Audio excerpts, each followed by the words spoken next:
MSCI는 우리를 위해 만든 게 아니에요. 65조 끌어올 MSCI 선진지수 또 불발?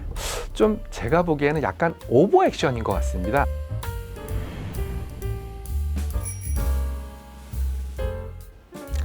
미국 경제의 힘 어디서 나온다고 생각하시나요? 애플과 마이크로소프트, 테슬라와 같은 상장 주식을 떠올릴 수 있습니다. 그렇지만 제 생각은 다릅니다. 세계적인 신용평가 회사, 세계적인 벤치마크 지수를 만드는 인덱스 회사에서 나오는 게 아닐까. MSCI는 마이크로소프트? 아닙니다.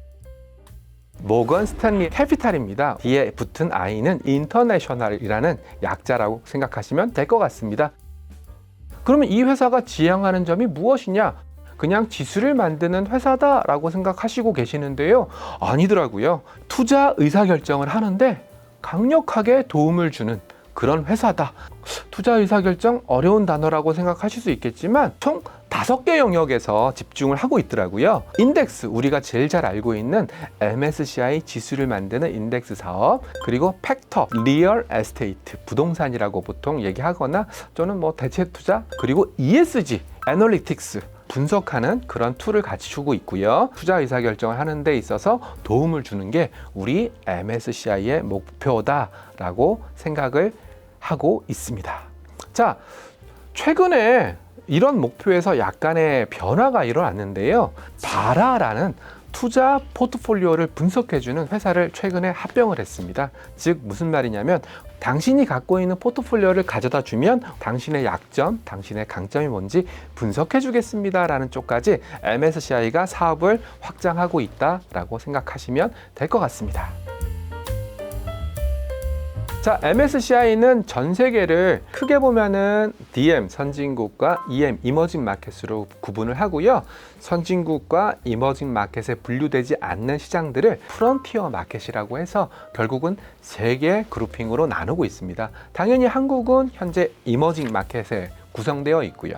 프론티어 마켓은 지수화가 되어서 아직 상품화가 되지 않은 시장이기 때문에 프론티어 마켓은 제외하고요. DM과 EM을 합쳐서 All Country World Index, 저희는 약칭으로 에퀴라고 불리우는 에퀴 지수가 있고요. DM만 떼서 월드라는 표현을 쓰고 있습니다. 당연히 그 지수를 쫓아하는 자금의 규모입니다. 아무리 지수를 잘 만들어도 그 지수를 쫓아하는 자금, ETF, 국부펀드 이런 게 없다면 그 지수는 무용지물입니다. MSCI는 제가 1970년대부터 지수를 만들어 온 그런 회사고 그때부터 지수를 만들어 오다 보니까 사용하고 있는 시장의 규모도 상당히 큽니다. 제가 서두에서 미국 경제의 힘, 미국 금융의 힘 어디서 나옵니까? 라는 화두를 던진 부분이 있는데요. 러시아와 우크라이나 사태가 벌어졌을 때 러시아 증시가 완전히 망가졌다든지 전쟁으로 인해서 완전히 경제가 올스톱됐다든지 그런 극단적인 상황이 아니었음에도 불구하고 러시아 더 이상 이머징 마켓 아닙니다. 밑에 있는 프론티어 마켓으로 이동을 시켜버렸고요. 지수 산출을 중단해버렸어요. 우리나라에 러시아 ETF가 있었거든요. MSCI가 지수 산출을 안 함으로 인해서 가격 산정을 할 수가 없었고 아직도 거래 정지 중인 상태다라고 생각하시면 되고요. 이러한 지수사, 특히 글로벌한 지수사의 힘은 바로 이와 같은 의사결정에서 나오는 게 아닐까라는 생각을 하고 있고요. MSCI에서 밝히는 우리 지수를 쫓아가고 있는 자금의 규모는 얼마야 라는 것을 정기적으로 공표를 하는데요. MSCI가 밝히고 있는 숫자보다는 좀 작게 보는 게 정석이 아닐까라고 생각을 하고 있습니다. MSCI의 국가 분류를 보시면 아마 의구심을 가지실 거예요. 이 나라는 이렇게 큰데 왜 이머징이야? 이 나라는 이렇게 작은데 왜 선진국이야? 참고로 MSCI는 나라의 크기, 국력 이런 거와 관련이 없습니다. 어떤 식으로 그룹핑을 하는지를 좀 찾아봤더니 첫 번째는 경제 발전 수준이고요. 두 번째는 사이즈, 그리고 세 번째가 시장 접근성입니다. 시장 접근성? 우리는 한국 사람이기 때문에 한국 시장에 접근하는 게 너무 편해요. 만약에 여러분들이 외국인이다, 특히 미국 사람이다라고 생각한다면 달러를 원으로 바꿔서 또 외국인 계좌 개설해서 또 신고해야 되고 굉장히 까다롭거든요. 이게 바로 시장 접근성이고요.